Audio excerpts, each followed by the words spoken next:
Hello guys, welcome. Collective reading tayo ngayon. So tingnan natin kung ano yung current energy ng person mo.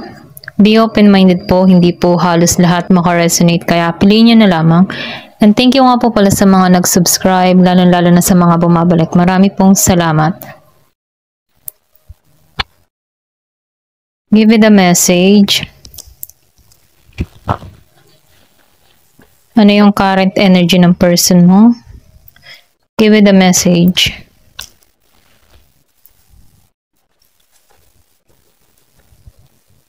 Ano yung current energy ng person mo?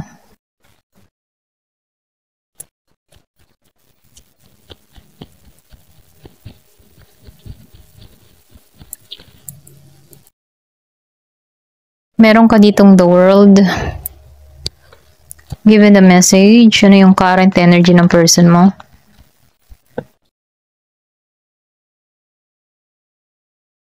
Meron ditong 7 of Swords. Give it a message. Ano yung current energy? Okay. Meron ditong 8 of Cups.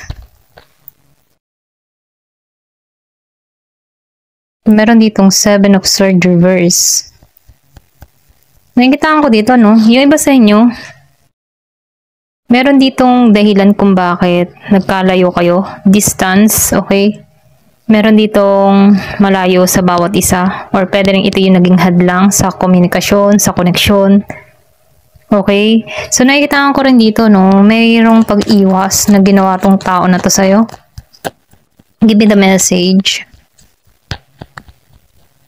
Meron tong dahilan kung bakit inalisan ka nito. Okay? Meron siyang nilihim dito. Or meron siyang malalim na dahilan kung bakit inalisan ka dito. Okay? So, meron ditong 2 of Pentacles. Meron akong nakikita ditong Aries, Leo, Sagittarius. Merong Scorpio, Cancer, and Pisces. Meron ding Gemini, Aquarius, and Libra.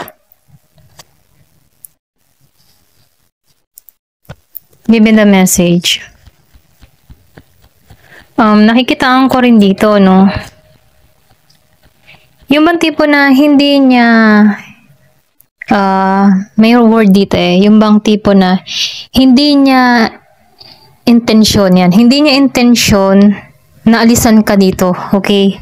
Kasi nakikitaan ko dito, hindi siya nag-betray Meron ditong pag-aabandona or iniwan ka dito ng walang paalam. Pero may dahilan yun. Kasi nakikitaan ko dito, meron tong nilihim na malalim na dahilan kung bakit umalis to. Okay? Pwede rin sabihin na meron ditong tao na involved. Pwedeng ayos sa connection nyo. Kumbaga, nakikitaan ko dito na pinoprotektahan ka ng tao na to para hindi ka madamay sa kanya dito. Okay? Give me more information. Pero nakikitaan ko dito na totoo yung nararamdaman ng tao neto. Kaya lang, ginawa niya tong dahilan ng pag-alis para sa ikabubuti mo. Okay? Pwede rin sabihin meron ditong pananakot sa tao mo, pwedeng ikaw ang saktan, okay? Or meron ditong yung person mo ay merong kinakaharap na problema, pwedeng madamay ka. Kaya itong tao nito, pumalis na lamang dito nang walang paalam, pero nakikitaan ko dito, masakit yung impact sa'yo, okay? Kumbaga, nagkaroon ka dito ng galit, emotion sa tao mo. Okay? Pero nafe-feel ko dito may dahilan siya Meron siyang nilihim sa'yo. Pero hindi niya ginusto na alisan ka dito. Kumbaga, nakikitaan ko dito na mabigat din siyang umalis. Mabigat din yung kalooban niya dito na umalis siya sa'yo. Okay? Kasi nafe-feel ko dito may mga taong involved. Ayan. Sa connection nyo. Ito lang yung nararamdaman ko.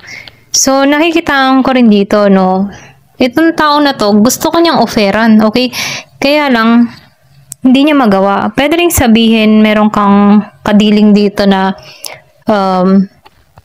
merong asawa or hiwalay sa asawa or pwede rin sabihin na meron ditong nananakot sa kanya, okay? Mga ganun ba? Ito na nafe-feel ko. Or pwede rin na meron siyang obligasyon or meron tong nilihim sa'yo, okay? Ayaw ka lang madamay sa problema niya dito, kaya inalisan ka na lang nito, okay? Or pwede rin sabihin, ayaw ng magulang nito sa'yo, okay? May pananakot, or pwedeng hindi siya pamanahan, mga ganun ba? Kung hindi ka aalisan dito. So, meron tong lihim. Kumbaga, nakikitaan ko dito na umalis to ng may lungkot, okay? Meron siyang dinadalang lungkot dito, okay? Lihim. May lihim siya dito. Pero ganun pa man, nakikitaan ko dito na hindi to balanse. Okay, meron ditong distance. Yung iba sa inyo na-feel ko dito, meron kang kadiling dito na ibang lahi or pwede rin sabihin ibang relihiyon. Okay, pwedeng ito din yung dahilan, ibang relihiyon kung bakit inalisan ka na lang dito. Okay, may pananakot sa tao mo kung hindi ka aalisan dito. Okay, ito lang yung na-feel ko. Merong mga reason kung bakit nagawa kanyang alisan dito. So, meron akong nakikita dito na may tagumpay dito. Okay, so, nakikita ko dito, no, pinaglalaban ka nito. Okay, kaya lang, yung iba sa inyo, meron ditong kadiling na meron sa buhay or pwede rin sabihin na malaki yung reputasyon, yung ba tipo na maganda yung katayuan sa buhay, mayaman, mga ganun, okay? Or pwede rin magkaiba kayo ng estado ng pamumuhay. Ito rin nakikita ko, no? So, hindi halos lahat sa part na to, no? So, piliin nyo na lamang. Kasi meron ditong tao na umalis ng sobrang bigat din, okay? Pero hindi ka nito binitray. Ito lang nakikita ko. Hindi ka binitray ng tao nito, okay? Kung tutusin, gusto ka pa nga niyang bigyan dito, eh. Kaya lang, dahil meron ditong pangyayari, nakikitaan ko dito, umalis to dahil kailangan kanyang ipagtanggol or pwede rin sabihin, kahit maging masama yung tingin mo sa kanya dito, pinoprotektahan ka ng tao nito para sa ikabubuti mo. Ito lang yung na-feel ko. Pero ganun pa man, ano, lihim to. Okay, nilihim niya to sa'yo. Nakikitaan ko rin dito na hindi to balanse. Pero na-feel ko dito, itong tao nito, umaasa to na isang araw, mapapatawad mo siya dito kung bakit niya nagawa tong mga bagay na ito. Okay? So, itong taon nito, hindi pa to nakilos or hindi pa to gumagawa ng hakbang para sa'yo. Okay? Wala tong aksyon na ginagawa dito. Excuse me. Nakikitaan ko to na inalisan mo to ng sobrang bigat, okay? Or pwede rin sabihin nung inalisan ka ng tao nito, ang bigat-bigat, okay? Yung iba sa inyo, nakikitaan ko dito na single mother, single father, okay? Yung mga ganun ba? Ito rin yung nafe-feel ko. Okay? Ayan. So, tingnan pa natin dito. So, wala tong lakas ng loob. May pagtanggol ka sa pamilya niya, wala siyang lakas ng loob na ganun, ano. So, itong tao na ito, tinakasan niya. Pero ganun po man, yung pagtakas niya para sa ikabubuti mo, pwedeng pananakot, may tinatakot yung tao mo, okay, kaya inalisan ka dito. Pero nakikitaan ko dito, hindi ito nag-betray sa'yo. Then, nafe-feel ko din dito, no, yung iba sa inyo, meron ditong yung tipo na takot siyang sumugal, okay? Takot niyang kalabanin tong mga tao na involved dito, okay? Pwede kasing masaktan ka dito. Pero ganun pa man, nafe-feel ko dito na nawawala yung nararamdaman mo sa tao na to or pwede rin, ito yung tingin mo dito, no? Niloko ka, sinaktan ka, kumbaga hindi ka niya totally minahal, ganun yung nararamdaman mo sa tao mo, eh. Kumbaga, inalisan ka dito, inabandona ka dito nang walang paalam, feeling mo dinaya ka dito, ramdam mo dito na hindi ka minahal niya, mga ganun-ganun. Okay, ito rin na-feel ko. Pero ganun pa man, nakikitaan ko dito na malungkot din to na umalis sa buhay mo. Okay, so meron ako nakita dito ng Scorpio, Cancer, and Pisces, Gemini, Aquarius, and Libra. Meron Virgo, Capricorn, Taurus, and Aries, Leo, Sagittarius. So, piliin nyo na lamang kasi hindi halos lahat kayo ay makaka-relate dito. Give me the message.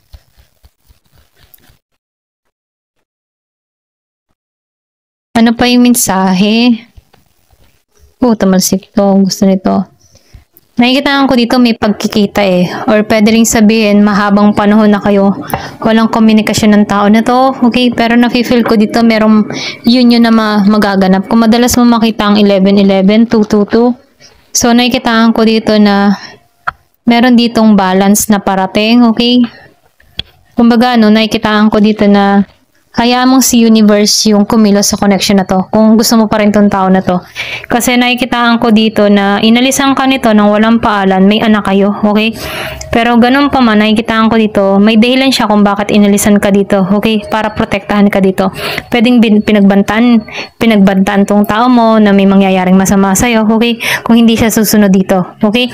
Pero nakikitaan ko dito, lihim niya to. Nilihim niya to sa'yo.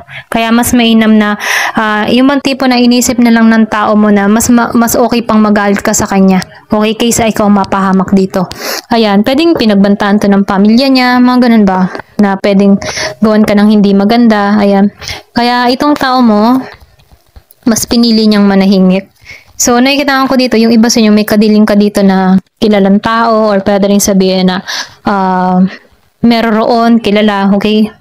Magkaiba kayo ng estado sa buhay. Ito lang nakikita ko. Pero ganun pa man, nakikitaan ko dito, meron ditong magandang balita na parating sa'yo. Meron kang hiling-hiling or meron kang pinagdadasal dito, okay?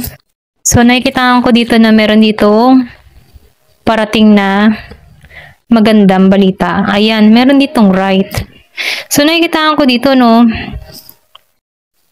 maybe yung person mo dito, meron ditong kadiling na alam mo yung tipo na pwedeng meron ditong sa tao mo na patay na patay sa kanya, okay? Yung bangang tipo na yung tipo na kayang gumawa ng isang hakbang na masama para lang hindi makawala tong tao mo dun sa tao na to, okay?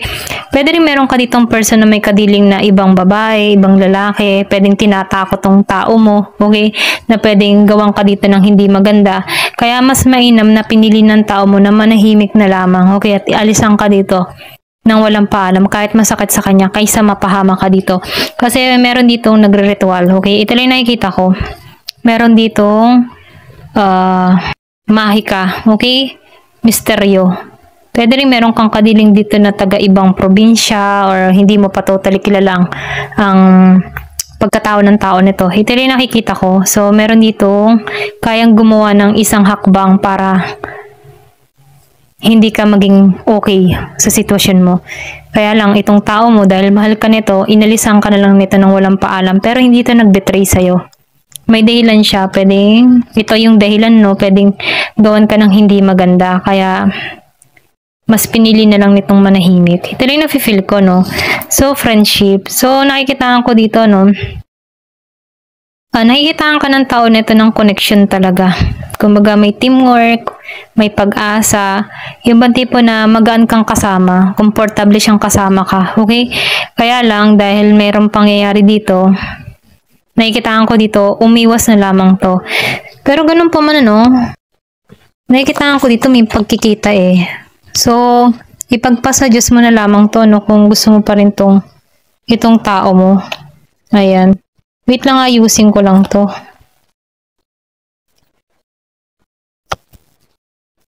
Ayan.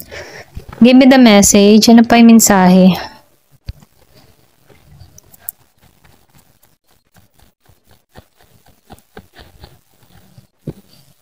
So, fury. So, nakikita ko dito may galit. Okay? May galit. Okay?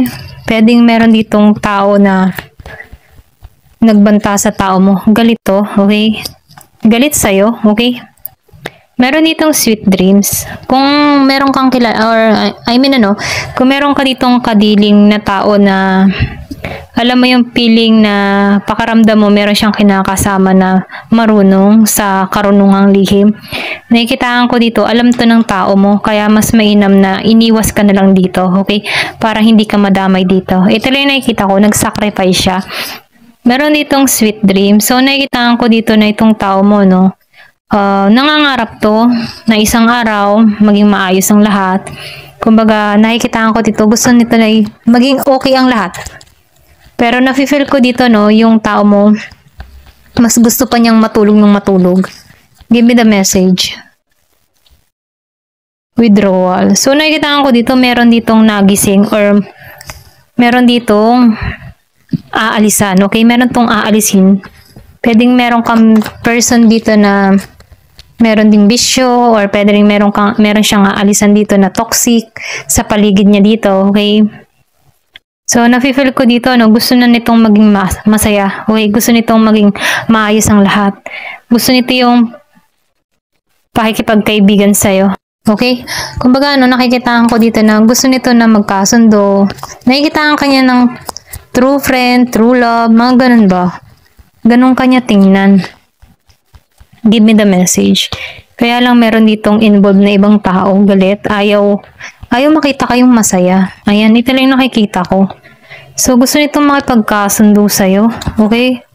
So, meron ditong 39, 33, 47, 60, 74, 72, ayan, 64. Okay? So, piliin nyo na lamang kung alin yung parte nyo. So, meron ditong robbery. So, nakikita ko dito, no, para sa'yo hindi to naging patas eh, okay? Kumaga, pakaramdam mo dito, dinaya ka, niloko ka, ninakawan ka dito. Ay, yung ganun bang energy? So, itong tao mo, no, trap siya sa sitwasyon. Or pwede rin ganito yung nararamdaman mo, feeling trap ka. Kumbaga, naloko ka, dinaya ka dito. So, nakikitaan ko dito may strategy itong ginawa eh. So, nakikitaan ko rin dito mayroon itong mga pinalano. Or pwede rin ganito mo siya, tingnan no, pinalano niya lahat. Okay?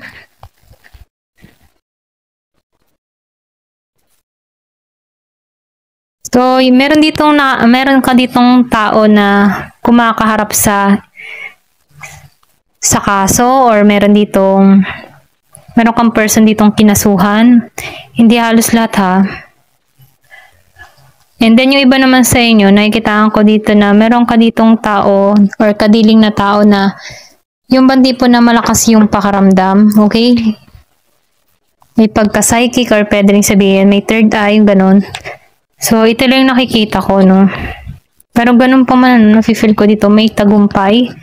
Or pwede rin ikaw to, no? Malakas yung psychic mo, psychic ability mo, or pwede rin sabihin na meron kang third eye, okay? Yung iba, no? Hindi halos lahat. And then, nakikitaan ko rin dito, itong tao mo dito, gusto nitong maging matagumpay itong connection, maayos ang lahat. Pero ganun pa man, nafe-feel ko dito, magtatagumpay ito once na naalisan niya to, okay? Itong may galit dito, okay? Ito lang nakikita ko kasi ito yung gusto niya mangyari eh. Magtagumpay dito, okay? Ito lang yung nakikita ko. May pagkikitang muli, magtagumpay, maging maayos ang lahat. Pero ganun pa man, umalis to ng may dahilan. Kung ano man yung naging dahilan niya dito, pwede rin pang protection sa'yo, kaya umalis siya dito. Okay? Ito lang yung nakikita ko. Ito yung nilihim niya. May lihim siya. Meron siyang nilihim sa'yo kung bakit inilisan ka dito. Meron siyang mabigat na dahilan. Ito lang yung nakikita ko. So, hindi halos lahat makaka-resonate kung kanino mang energy to. So, piliin nyo na lamang. And thank you nga po pala sa mga nag-subscribe. Maraming salamat. Love and peace!